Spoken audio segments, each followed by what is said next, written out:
Assalamualaikum warahmatullahi wabarakatuh. Salam sejahtera untuk kita semua. Puji syukur atas nikmat yang Tuhan limpahkan hingga kita masih diberi kesehatan hingga detik ini. Yang saya hormati Bapak Ubaidillah, dosen mata kuliah Akuntansi Manajemen, dan teman-teman yang saya cintai. Sebelum memulai presentasi, izinkan saya mewakili kelompok 4 untuk memperkenalkan anggota kami. Yang pertama ada Alvina Devi Ramadhani, NIM 01, yang kedua Bella Putri Suwadati, NIM 14, yang ketiga Umi Aisyah, NIM 19, yang keempat Indah Widiawati, NIM 21, yang kelima Rindia Kartikasari, NIM 26, yang keenam Nabila Meliana Gani, NIM 27, yang ketujuh Firdianti Nurazizah, NIM 31, yang terakhir Afrilifa Arin Alamin, NIM 36. Baik, untuk selanjutnya kelompok kami akan menjelaskan tentang bab penganggaran untuk perencanaan dan pengendalian. Untuk penjelasan selanjutnya akan dijelaskan oleh teman saya. Assalamualaikum warahmatullahi wabarakatuh. Perkenalkan, nama saya Rindy Kartikasari, NIM 26. Di sini saya akan menjelaskan tentang peran penganggaran dalam perencanaan dan pengendalian. Penganggaran sangat penting dalam proses perencanaan dan pengendalian. Anggaran atau budget merupakan metode untuk menerjemahkan tujuan dan strategi organisasi ke dalam bentuk operasional atau pengaturan keuangan, di mana anggaran ini dapat digunakan untuk membandingkan hasil sesungguhnya dengan hasil yang direncanakan. Bahkan dapat digunakan untuk mengarahkan operasi agar sesuai dengan apa yang telah direncanakan oleh suatu perusahaan. Perencanaan atau planning adalah proses mengidentifikasi tujuan dan tindakan yang diperlukan untuk mencapai tujuan. Sedangkan pengendalian atau kontrol adalah proses menetapkan standar, memperoleh umpan balik mengenai kinerja yang sesungguhnya, dan melakukan koreksi apabila kinerja yang sesungguhnya menyimpang dari rencana. Jenis-jenis dari anggaran ada 3. Yang pertama adalah anggaran induk atau master budget. Adalah sebuah rencana keuangan komprehensif selama 1 tahun yang terdiri atas anggaran dari berbagai departemen dan aktivitas. Yang pertama adalah anggaran operasional atau operation budget, terdiri atas anggaran aktivitas yang dilakukan perusahaan dan dalam memperoleh keuntungan. Misalnya penjualan produk,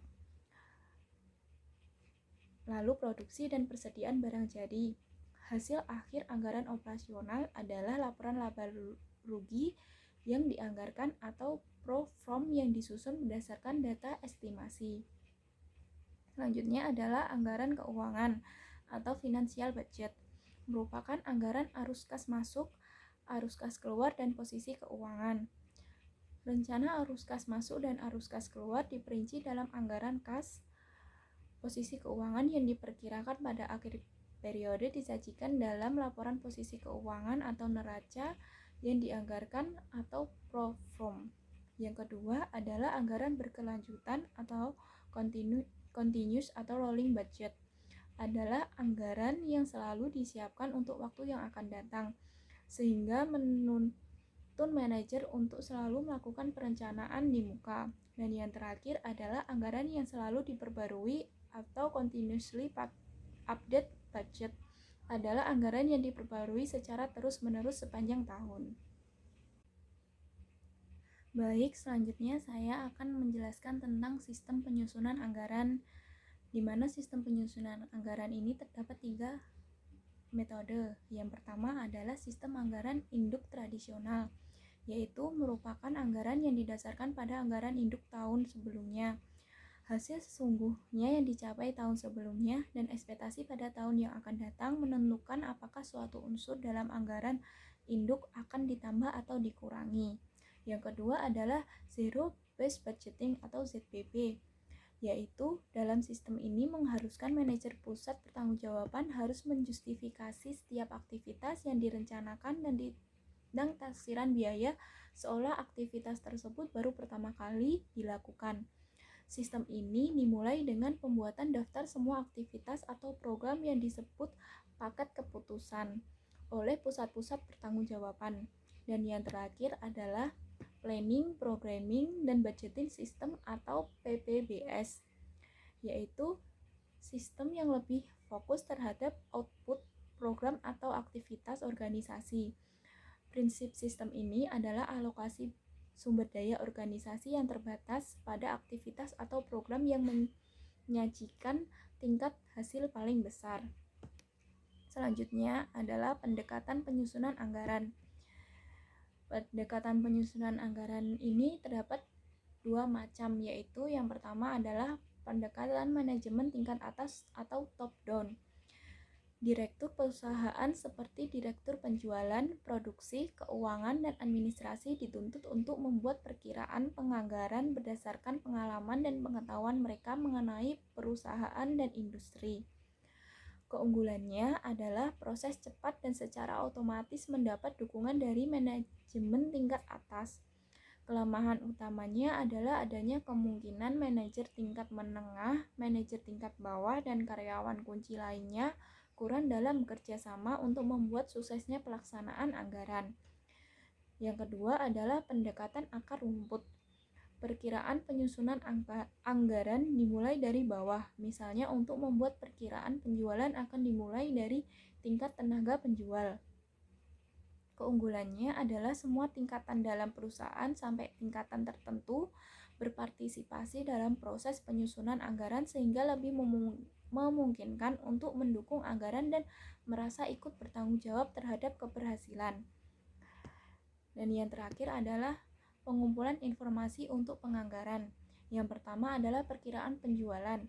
Perkiraan penjualan harus ditentukan secara cermat dan akurat, sehingga proses penganggaran juga akan dapat lebih diandalkan.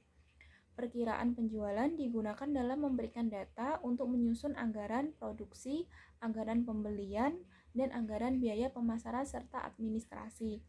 Informasi internal dan eksternal penjualan yang relevan dikumpulkan terlebih dahulu oleh Departemen Pemasaran atau Departemen Riset Pasar Perusahaan. Informasi eksternal meliputi perkiraan kondisi umum, perekonomian, penjualan dan laba industri, kondisi pasokan, dan kondisi persaingan.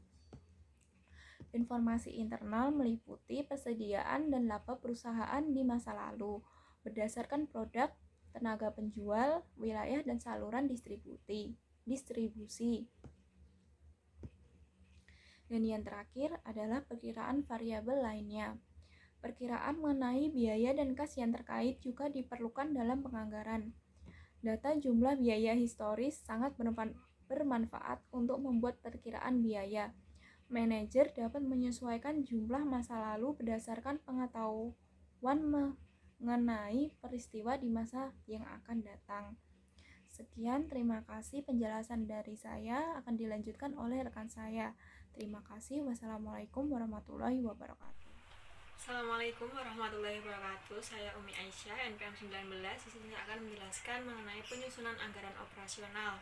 Yang pertama ada anggaran penjualan, yang kedua ada anggaran produksi, dan yang ketiga ada anggaran pembelian bahan baku, dan yang keempat ada anggaran tenaga kerja langsung, yang kelima ada anggaran overhead, yang keenam ada anggaran persediaan akhir barang jadi, yang ketujuh ada anggaran harga pokok penjualan, yang kedelapan ada anggaran biaya pemasaran, dan yang kesembilan ada anggaran biaya riset dan pengembangan, dan yang ke-10 ada anggaran biaya administrasi, dan yang terakhir ada anggaran laporan laba rugi. Saya akan menjelaskan mengenai anggaran penjualan. Anggaran penjualan merupakan anggaran yang sudah direncanakan secara lebih jelas terkait penjualan suatu produk perusahaan dalam kurun waktu periode yang akan datang. Tujuan dari penyusunan anggaran penjualan ini adalah agar bisa merencanakan anggaran secara tepat pada periode yang akan datang. Dan selanjutnya adalah anggaran produksi. Anggaran produksi atau production budget adalah rencana atau perkiraan jumlah produk yang dibutuhkan untuk produksi oleh organisasi selama satu periode. Fungsi dari anggaran produk ini yang pertama adalah sebagai dasar perencanaan proses produksi masa depan, dan yang kedua membantu dalam mengambil keputusan manajerial utama. Dan selanjutnya adalah anggaran pembelian bahan baku. Anggaran pembelian bahan baku adalah anggaran yang merencanakan secara sistematis dan lebih terperinci tentang kuantitas pembelian bahan baku yang berguna untuk memenuhi kebutuhan suatu produksi dari waktu ke waktu selama periode tertentu. Fungsi dari anggaran pembelian bahan baku ini sendiri adalah sebagian dasar untuk menyusun anggaran biaya bahan baku, dan yang kedua adalah sebagai dasar untuk menyusun anggaran kas, dan yang terakhir adalah sebagai dasar untuk menyusun anggaran. Dan selanjutnya adalah anggaran tenaga kerja langsung. Anggaran tenaga kerja langsung merupakan perencanaan rinci mengenai biaya tenaga kerja langsung yang akan dibayarkan dan disusun berdasarkan departemen produksi untuk periode yang akan datang. Tujuan penting perusahaan melalui penyusunan anggaran tenaga kerja langsung ini untuk merencanakan jumlah kebutuhan tenaga kerja langsung, merencanakan tarif upah kerja, merencanakan jumlah biaya tenaga kerja langsung sebagai dasar untuk perhitungan anggaran produksi. Sekian presentasi dari saya, dan selanjutnya akan dilanjutkan oleh rekan saya.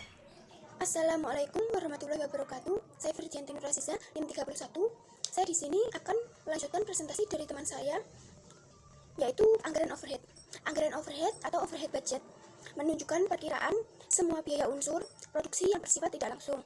Unsur-unsur overhead berbeda dengan bahan baku dan tenaga kerja langsung. Pada unsur-unsur overhead tidak terdapat hubungan input-output yang mudah diidentifikasi. Dan biaya overhead sendiri terdiri atas dua jenis. Yang pertama biaya tetap, dan yang kedua biaya variabel. Biaya overhead variabel adalah semua unsur biaya overhead yang jumlahnya berbeda, yang jumlahnya berubah secara proporsional mengikuti perubahan aktivitas. Contohnya perlengkapan, tenaga tidak langsung,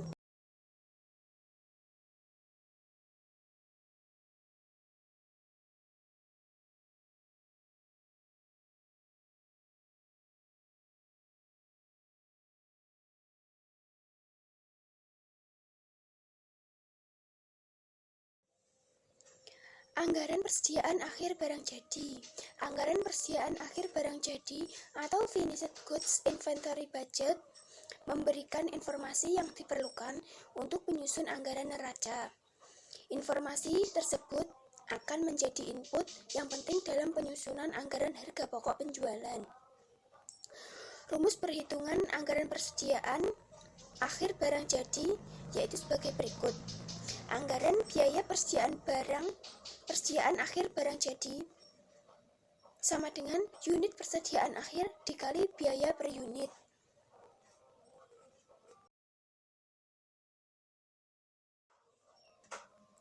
Anggaran harga pokok penjualan. Anggaran harga pokok penjualan atau cost of goods sold budget digunakan sebagai input dalam menyusun anggaran laporan laba rugi.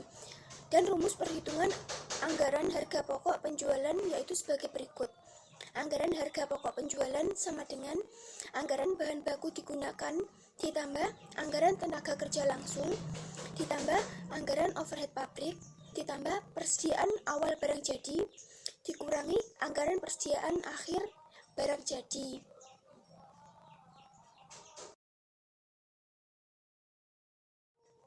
Anggaran biaya pemasaran. Anggaran biaya pemasaran menunjukkan pengeluaran yang direncanakan untuk aktivitas penjualan dan distribusi, seperti overhead. Biaya pemasaran dapat dipecah ke dalam komponen tetap dan variabel. Unsur biaya pemasaran seperti komisi penjualan, biaya transportasi, dan perlengkapan akan berubah jumlahnya mengikuti aktivitas penjualan. Gaji karyawan, staf pemasaran, depresiasi peralatan kantor pemasaran, dan iklan merupakan biaya tetap. Rumus perhitungan biaya pemasaran yaitu sebagai berikut. Anggaran biaya pemasaran sama dengan anggaran biaya pemasaran tetap total ditambah buka kurung tarif biaya pemasaran variabel per unit dikali unit yang dijual tutup kurung. Sekian dari saya, kemudian akan dilanjutkan oleh teman saya.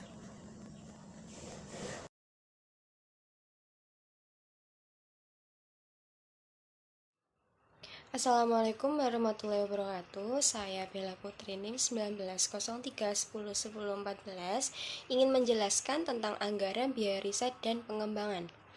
PT Multi Prima membentuk bagian riset dan pengembangan. Bagian ini bertanggung jawab terhadap pengembangan produk dan proses baru. Pengeluaran bagian tersebut untuk tahun yang akan datang diestimasi dan disajikan dalam anggaran biaya riset dan pengembangan. Selanjutnya untuk anggaran biaya administrasi. Anggaran operasional terakhir yang perlu disusun adalah anggaran biaya administrasi. Anggaran biaya administrasi mencakup taksiran pengeluaran total oleh perusahaan sama seperti anggaran biaya riset dan pengembangan serta anggaran biaya pemasaran. Terkait dengan penjualan, sebagian besar biaya administrasi bersifat tetap. Biaya tersebut meliputi gaji staf, depresiasi, gedung dan peralatan kantor pusat, honor layanan hukum, dan lain-lain. Selanjutnya untuk anggaran laporan laba rugi, penyusunan anggaran biaya administrasi PT Multi Prima selesai. Hal ini berarti PT Multi Prima sudah memiliki semua anggaran operasional yang diperlukan untuk menyusun laporan laba rugi. Keseluruhan anggaran yang sudah disusun ditambah anggaran laporan laba rugi yang akan membentuk anggaran operasional. Laba operasional berbeda dengan laba bersih perusahaan. Untuk bunga yang dikurangkan diambil dari anggaran kas. Pajak yang harus dibayar tergantung pada peraturan yang berlaku. Dan yang terakhir, anggaran operasional untuk perusahaan dagang dan jasa. Anggaran yang dijelaskan sebelumnya lebih banyak diterapkan dalam perusahaan manufaktur. Namun demikian, sebagian besar dari anggaran tersebut juga dapat diterapkan pada perusahaan dagang dan jasa. Terlepas dari hal tersebut, penyusunan anggaran juga harus memperhatikan kebutuhan khusus setiap jenis perusahaan. Pada perusahaan dagang, anggaran produksi digantikan dengan anggaran pembelian barang dagangan. Anggaran tersebut mengidentifikasi kuantitas setiap barang yang dibeli untuk dijual kembali, biaya per unit barang, dan biaya pembelian total. Formatnya identik dengan anggaran pembelian bahan baku. Dalam perusahaan manufaktur pada perusahaan dagang, anggaran pembelian bahan baku dan tenaga kerja langsung juga tidak dibuat. Pada perusahaan jasa yang berorientasi laba, anggaran penjualan sekaligus merupakan anggaran produksi. Anggaran penjualan mengidentifikasi jenis dan kuantitas jasa yang akan dijual. Perusahaan jasa tidak memiliki persediaan barang, jadi sehingga jasa yang diproduksi akan sama dengan jasa yang dijual. Sebagai contoh, sebuah klub sepak bola akan menganggarkan harga per tiket dan jumlah tempat duduk yang diperkirakan akan ditempati penonton pada setiap pertandingan. Selain itu, pendapat lain juga perlu dianggarkan. Contoh pendapat lain adalah royalti televisi dan penjualan konsesi. Pada perusahaan jasa yang tidak berorientasi laba, anggaran penjualan diganti dengan anggaran pendanaan. Anggaran ini mengidentifikasi semua sumber pendanaan berbagai jasa yang akan diberikan tahun yang akan datang dan dana yang akan dialokasikan pada setiap jasa tersebut. Sumber pendanaan bisa berasal dari pendapatan pajak, kontribusi, pembayaran oleh penggunaan jasa, atau kombinasinya. Sebagai contoh, pengurus Palang Merah Indonesia akan menganggarkan jumlah penerimaan kontribusi tahun yang akan datang. Kemudian mereka akan mengalokasikan dana total kepada setiap jenis aktivitas yang direncanakan. Organisasi jasa yang berorientasi laba maupun tidak berorientasi laba tidak memiliki anggaran persediaan barang jadi. Anggaran operasional lainnya yang ada dalam perusahaan manufaktur tetap ada dalam perusahaan jasa, khusus untuk organisasi jasa yang tidak berorientasi laba. Anggaran laporan laba rugi diganti dengan anggaran laporan sumber dan penggunaan dana. Rencana anggaran yang dikembangkan akan digunakan untuk pengendalian dan pengambilan keputusan. Anggaran perlu disesuaikan dengan tingkat aktivitas yang sesungguhnya agar dapat dimanfaatkan untuk pengendalian. Penganggaran fleksibel dapat digunakan untuk menyusun rencana pada berbagai tingkat aktivitas. Perusahaan yang menggunakan perhitungan biaya berbasis aktivitas akan memperoleh manfaat lebih besar daripada perusahaan yang menggunakan penganggaran tradisional. penganggaran berbasis aktivitas lebih akurat dalam perencanaan dan lebih bermanfaat untuk pengendalian. Sekian yang dapat saya jelaskan. Materi selanjutnya akan dijelaskan oleh teman saya.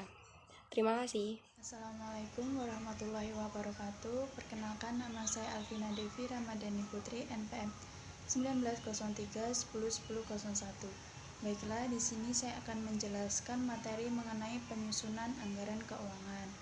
Pertama-tama, apa sih yang dimaksud dengan anggaran keuangan? Anggaran keuangan merupakan anggaran lain yang termasuk ke dalam anggaran induk. Anggaran keuangan sendiri dibagi atas 4 bagian. Yang pertama ada anggaran kas, yang kedua ada anggaran neraca, yang ketiga ada anggaran laporan arus kas, lalu yang terakhir ada anggaran pengeluaran modal. Namun di sini saya hanya akan menjelaskan 2 anggaran saja. Yang pertama anggaran kas dan anggaran neraca. Untuk 2 bagian lainnya akan dijelaskan oleh rekan saya. Baiklah, yang pertama mengenai anggaran kas.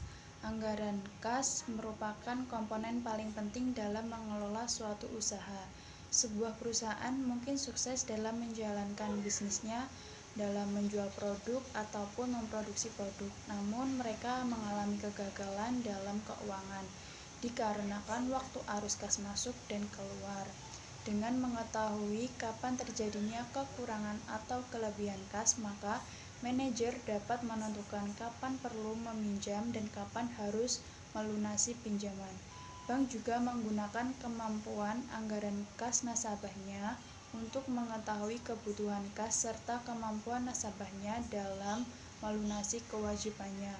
Oleh karena anggaran kas merupakan anggaran penting, anggaran kas juga merupakan darah bagi organisasi yang paling penting dalam anggaran induk.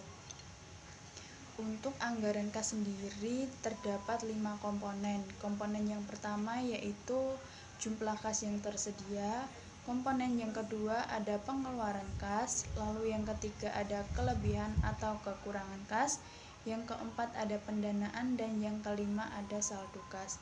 Baiklah, langsung saja. Yang pertama yaitu jumlah kas yang tersedia. Kas yang tersedia terdiri atas 2 bagian, yaitu saldo kas awal dan perkiraan penerimaan kas.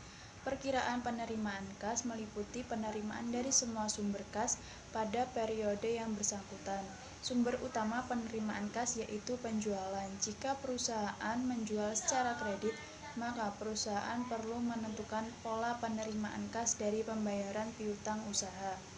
Perusahaan dapat menggunakan pengalaman sebelumnya untuk menentukan persentase rata-rata piutang usaha yang akan diterima pada bulan penjualan dan setelahnya. Lalu yang kedua ada penjualan kas. Penjualan kas merupakan daftar semua pengeluaran kas yang telah direncanakan untuk dikeluarkan pada periode yang bersangkutan.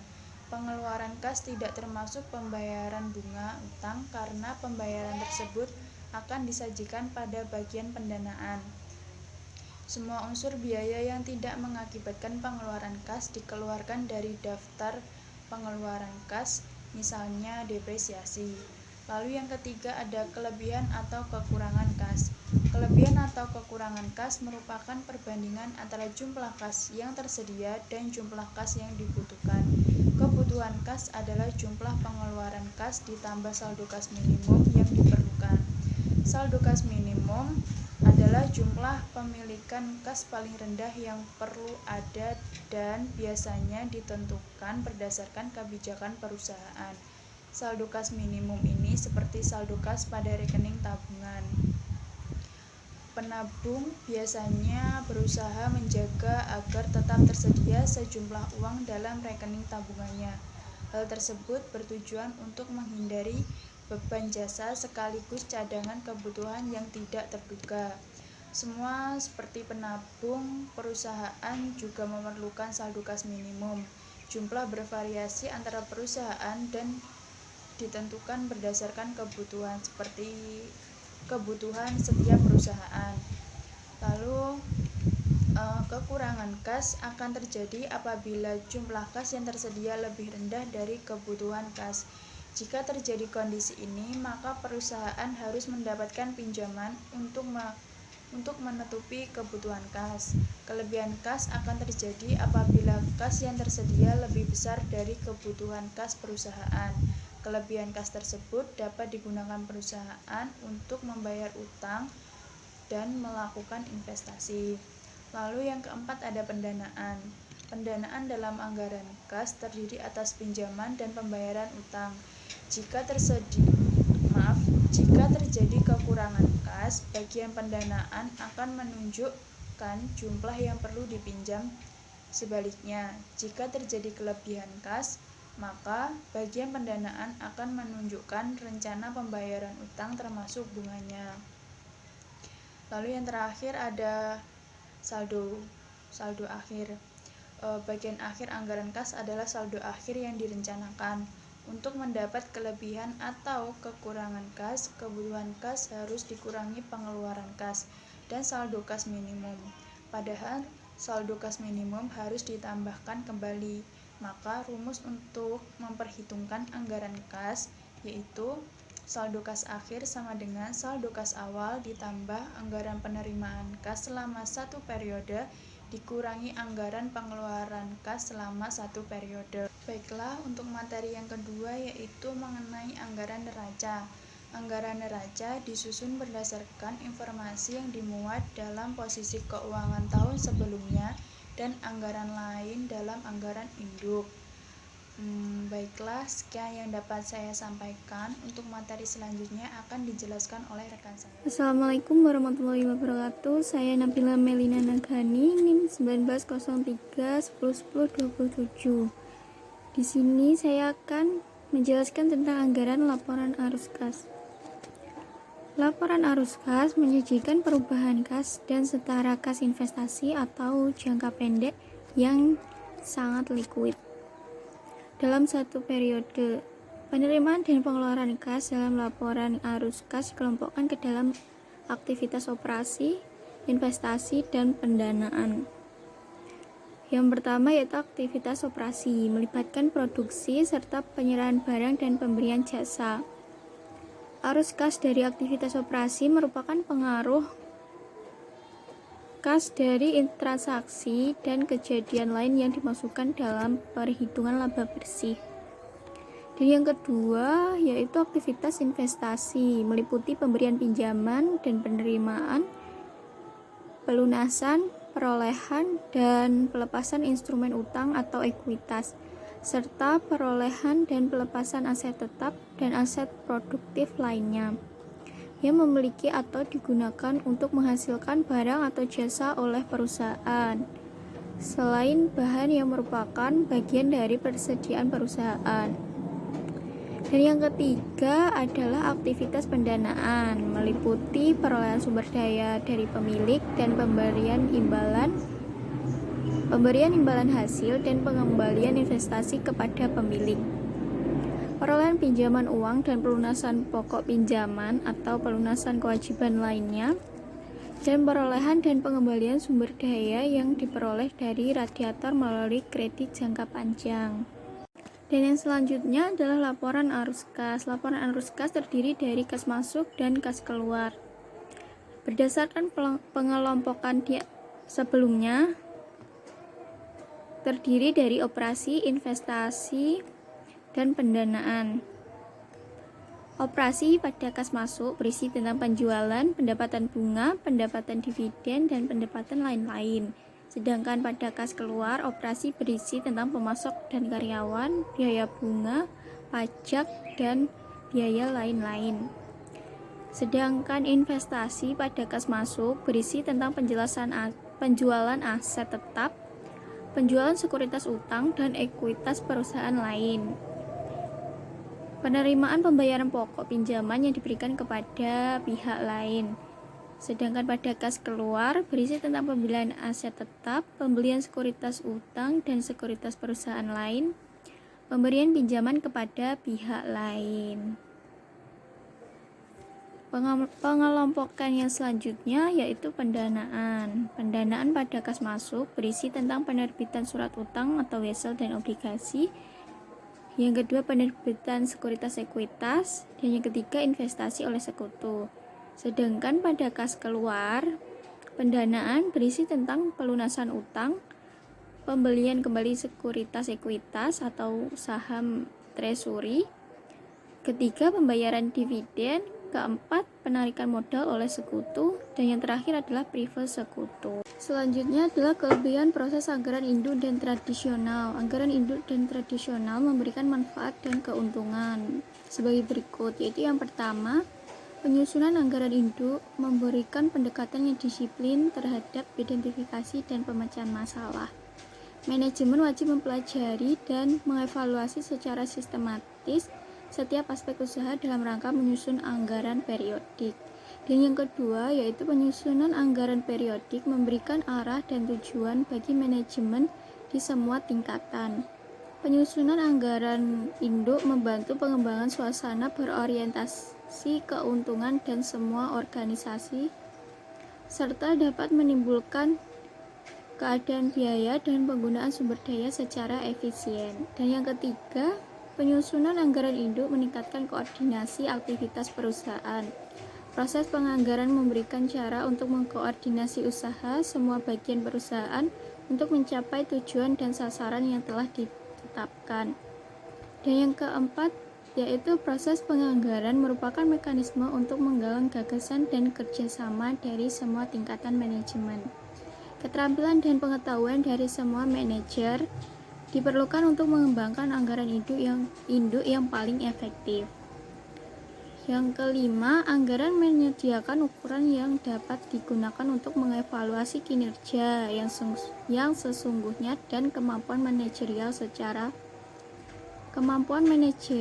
para eksekutif. Hal itu akan mendorong para manajer untuk merencanakan dan melaksanakan semua aktivitasnya secara efisien, dapat meningkatkan output dan mengurangi biaya. Kelemahan proses anggaran induk tradisional. Kritik terhadap anggaran induk tradisional dapat diklasifikasikan ke dalam beberapa kelompok berikut ini, yaitu yang pertama, berorientasi departemen dan tidak memperhitungkan keterkaitan antar departemen. Maksudnya adalah dalam penganggaran tradisional, setiap departemen mengembangkan anggarannya sendiri.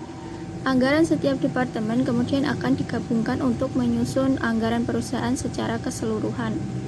Fokus penganggaran menurut departemen mengakibatkan perencanaan dilakukan bertolak dari sumber daya menuju ke output atau bergerak ke depan. Penganggaran berbasis aktivitas dimulai dengan menentukan tingkat output yang diharapkan, kemudian menentukan sumber daya yang diperlukan untuk mencapai tingkat output tersebut atau bergerak mundur. Pendekatan tradisional yang memusatkan pada biaya tahun akhir dan bergerak ke depan akan mengakibatkan sebuah departemen terpaku pada cara lama dalam mengerjakan sesuatu. Pendekatan berbasis aktivitas memulai proses penganggaran dengan output diharapkan, kemudian menentukan sumber daya yang diperlukan. Dan yang kedua, bersifat statis.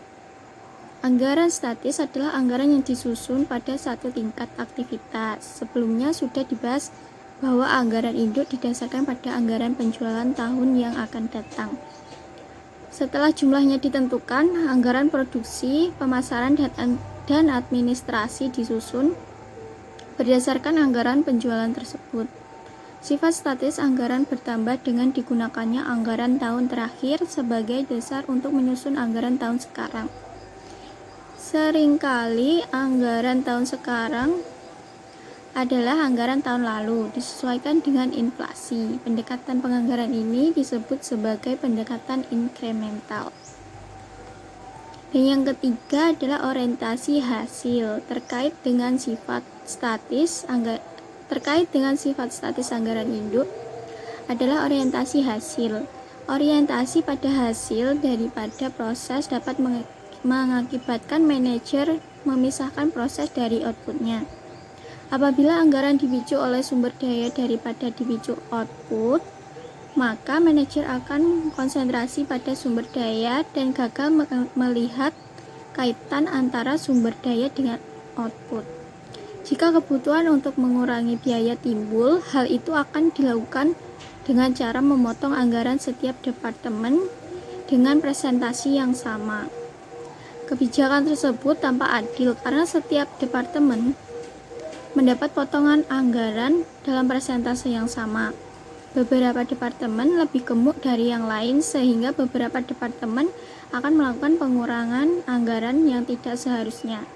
Pemotongan secara serempak tidak menghilangkan pemborosan dan inefisiensi karena tidak menyentuh akar masalahnya. Sekian penjelasan dari saya, akan dilanjutkan oleh teman saya. Terima kasih. Assalamualaikum warahmatullahi wabarakatuh. Saya Firly Farin, NIM 036. Saya akan melanjutkan presentasi dari teman saya. Saya akan masuk pada subbab keempat, yaitu anggaran fleksibel untuk perencanaan dan pengendalian. Anggaran merupakan alat yang berguna untuk pengendalian dan untuk dapat digunakan dalam evaluasi kinerja, ada dua hal yang perlu dipertimbangkan. Yang pertama, menentukan berapa jumlah anggaran yang akan dibandingkan dengan hasilnya sesungguhnya. Dan kedua, menyangkut dampak anggaran terhadap perilaku manusia. Anggaran sendiri ada dua, yaitu anggaran statis dan anggaran fleksibel. Apa sih perbedaan anggaran statis dan fleksibel? Dari segi pengertian, anggaran statis adalah anggaran induk yang disusun berdasarkan tingkat aktivitas tertentu sehingga bersifat statis. Sedangkan anggaran fleksibel adalah anggaran yang menyediakan dua perkiraan. Yang pertama, perkiraan biaya pada satu kisaran aktivitas, dan perkiraan yang kedua yaitu perkiraan biaya pada tingkat aktivitas yang sesungguhnya. Dari segi lain, anggaran statis itu penting untuk perencanaan, tetapi kurang berguna untuk pengendalian. Ada apa nih? Yang awalnya penting untuk perencanaan, tetapi kurang berguna untuk pengendaliannya. Jadi alasannya adalah karena tingkat aktivitas yang diperkirakan jarang sama dengan tingkat aktivitas yang sesungguhnya. Oleh karena itu, pendapatan dan biaya yang dianggarkan pada tingkat aktivitas yang diperkirakan tidak langsung dapat dibandingkan dengan pendapatan dan biaya yang sesungguhnya terjadi pada tingkat aktivitas yang berbeda. Jadi, untuk itu, karena tidak dapat digunakan atau kurang efektif untuk di pengendalian, maka adalah anggaran fleksibel. Seperti itu. Penganggaran fleksibel dapat digunakan dalam perencanaan untuk menunjukkan berapa jumlah biaya yang akan terjadi pada biaya tingkat aktivitas. Apabila digunakan untuk tujuan tadi, maka manajer dapat menangani ketidakpastian dengan cara membuat perkiraan hasil keuangan pada berbagai kemungkinan skenario. Dan spreadsheet sangat berguna untuk mengembangkan anggaran fleksibel yang jenis ini. Next. Selanjutnya, perbedaan dari segi laporan kinerja. Pada layar ditampilkan yang atas adalah contoh dari anggaran, contoh atau peraga dari anggaran statis. Di situ disampaikan L berarti penyimpangan bersifat menguntungkan atau laba, sedangkan R adalah penyimpangan bersifat merugikan atau rugi. Berdasarkan laporan tersebut, penyimpangan kerugian terjadi untuk bahan baku, tenaga kerja langsung, perlengkapan, tenaga kerja tidak langsung, dan sewa. Namun terdapat kesalahan yang mendasar dalam laporan tersebut. Biaya sesungguhnya untuk memproduksi 3 juta unit genteng beton dibandingkan dengan biaya yang dianggarkan untuk memproduksi 2.400.000 unit genteng beton. Oleh karena itu, bahan baku, tenaga kerja langsung, dan overhead variabel merupakan biaya yang bersifat variabel. Maka biaya tersebut jumlahnya akan lebih banyak pada tingkat aktivitas yang lebih tinggi Meskipun pengendalian biaya untuk memproduksi 3.000 unit sudah dilakukan oleh manajemen dengan sempurna, tetapi penyimpangan yang merugikan untuk semua biaya variabel tetap akan terjadi. Sedangkan yang bawah adalah contoh atau peraga laporan sesungguhnya dibanding dengan anggaran fleksibel dan jadi dari anggaran fleksibel. Masih sama. Di situ untuk L adalah laba dan R adalah rugi. Dari peraga tersebut menunjukkan bahwa perbandingan jumlah biaya yang dianggarkan pada tingkat aktivitas yang sesungguhnya dengan jumlah biaya sesungguhnya menghasilkan penyimpangan anggaran fleksibel. Manajer dapat menentukan kemungkinan penyebabnya dengan cara melakukan investigasi terhadap penyimpangan tersebut. Berdasarkan penyimpangan anggaran fleksibel PT Multiprima, pengeluaran untuk bahan baku sudah sangat berlebihan atau penyimpangan merugikan lainnya relatif kecil. Berdasarkan pengetahuan tersebut, manajer dapat mengidentifikasi penyebab kelebihan pengeluaran biaya bahan dan mengambil tindakan koreksi untuk mencegah supaya masalah yang sama tidak terjadi lagi di masa yang akan datang.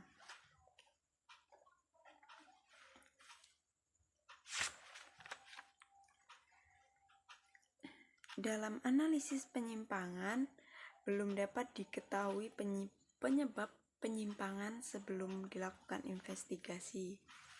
Manajer dapat menentukan penyimpangan signifikan yang perlu diidentifikasi. Selain itu, anggaran fleksibel berbasis aktivitas juga menunjukkan aktivitas yang paling mahal. Berdasarkan informasi tersebut, manajer dapat melakukan investigasi terhadap pembelian karena menunjukkan biaya yang paling mahal, meskipun penyimpangannya dipandang tidak signifikan.